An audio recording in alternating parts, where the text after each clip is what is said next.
All right, we're back with Perspective Snowman Part 2. That means 2 in French. Let's get started. Right off the bat, what we're gonna do is color this guy in. I've got him outlined, and when I say outline, I mean I have drawn over any pencil lines using permanent marker with a Sharpie. I'm just gonna add a couple little things that I didn't add when I redid this. Last time we were together, we drew this guy using perspective. Perspective is a trick that artists use to make things look like they have depth or like they're three-dimensional. In this case, we're calling perspective a point of view, and our point of view is we are somewhere lower than this snowman, looking up at him. So we're looking up at the snowman and he's towering over us. So let's get started with the coloring process. We're gonna use any kind of water-based marker.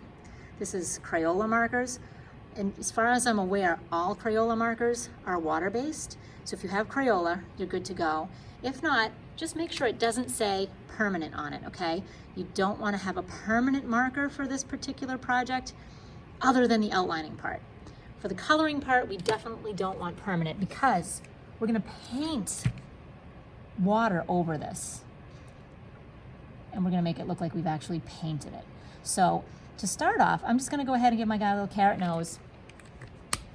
Typical, right? You know, it's a carrot nose, it's orange. Then, if you wanna do a pattern on the hat, you can. I've got some red stripes that I'm making. Be somewhat neat about it. Stay inside your lines that you've created.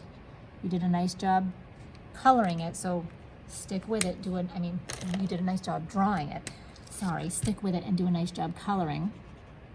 So go around any pattern that you made here. Leave your snowman white. I know that you probably would anyway because snow is generally white.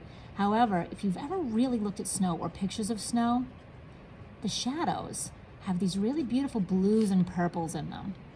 And they're very, very subtle, but they're there. And that is what we're gonna add to our snowman.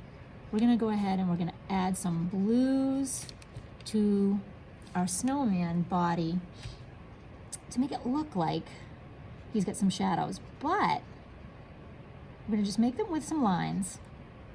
I'm gonna paint over them with water. So they're subtle.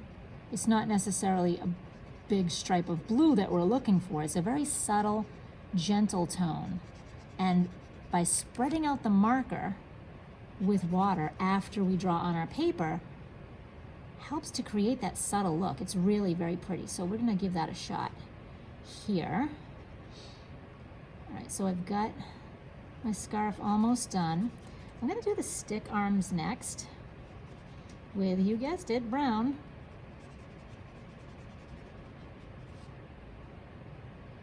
I like to outline around things first and then color them in. So take your time as you're coloring. I'm rushing a little bit because I want to get to the shadow part because it's really cool to show you. I'm gonna go ahead in with the stick.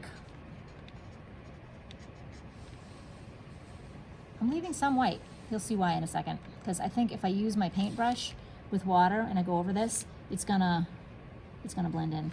What should I do for my background? How about I'll use my blue. If you have a light blue, that's gonna work really, really well. I've got this turquoise, so I'm gonna use this. And I'm going to make a variety of circle sizes. These are gonna look like snowflakes. And I'm going to paint around them. If you wanna go ahead and make snowflakes that look like this, you can do that. This is one way I like to do snowflakes. Really, that's just a plus with an X, and then I make little lines on the pluses and then dots around it. If you want to do that, you can. I'm going to keep it simple because I'm liking the circles in my scarf, so I'm just sort of replicating those in the sky. Repeating is a big theme in art. You'll see patterns repeated a lot. All right, so we've got some big flakes. All right, here's the fun part. We're going to go ahead and take our marker and create a shadow. So right here along the edge of my snowball, I'm gonna go ahead with this marker like that, right here along the edge of this middle snowball. I'm gonna take my marker and just rim the edge like that, and then really careful up here. Don't hit my carrot. I'm gonna rim the edge like this. All right, so now we're gonna go ahead and do a little bit of blending. I've got my water, it's clean water. I've got a couple different brushes. So I like these flat head brushes, these help, but any brush will work. I've got water on my brush. I'm going to paint this water over my marker, and look what's happening. It's giving me this really soft, pretty blend. I'm gonna try and get rid of any lines that I see. It's kind of tough because it's really dark blue on white, but this is pretty decent. Do you see the little blend that I've got going there? Try not to go over it too much. You don't want to paint back and forth, back and forth, back and forth, because then that pretty blend might go away. So just go a few times, go right on top of it with enough water on your brush. And again, if you have, oh, look at the browns going in there. Whoops, that happens too. If you have outlined your snowman with a black permanent marker, it won't blend. Look at that, I got some of the brown. See how the brown's getting in there a tiny bit? These markers bleed. They call that bleeding when they blend into one another. So nice subtle shadow here. Nice and subtle. Okay, we're gonna go and do my last one. Put a little bit of water on there. Oh, I got a lot of water. If you have too much water, you can always take a piece of paper towel and blot it. You definitely have a little too much water on here. I'm gonna blend, blend, blend, go back and forth. Maybe take a little bit with my finger just to blend it out. And there, it's super subtle. It's a really nice shadow that we've got going on there. Oh, I'm sorry, that wasn't even focused. There we go. You can see that now. It's a nice, subtle shadow. So now I'm gonna go ahead and do those stick arms. And look at that. Pulling it right out. It looks like I have dark and light. The dark part where I had the marker looks like it's in shadow, and then the part that I left white is blending very nicely with my paintbrush, so I have a dark and light area.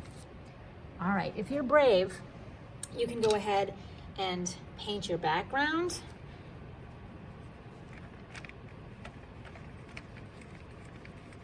This is blending and matching a little too much with my snowman. I'm nervous because if I get this wet next to my brown might go all into my background. So I might not do that. I might just leave that corner and call it a day. Or maybe I'll wait till it dries and then I'll really carefully go next to it. But this is painting with marker. It's one of my new favorite things. These are so easy to get. Get yourself some Crayola markers if you don't have them. They're one of my favorite markers. The reason being is not only can you do this really cool technique, but also if you look at the tip of it, it's called a conical tip. It's got this really great point to it. So you can make lines that are really, really thick if you hold it to the side, but you can also make lines that are really thin if you hold it straight up and down. It's really, really versatile marker. So depending on how you hold it with this conical tip it's really cool. So I highly, highly recommend Crayola markers, and I'm not being paid to say that. Okay, so I hope you enjoyed this.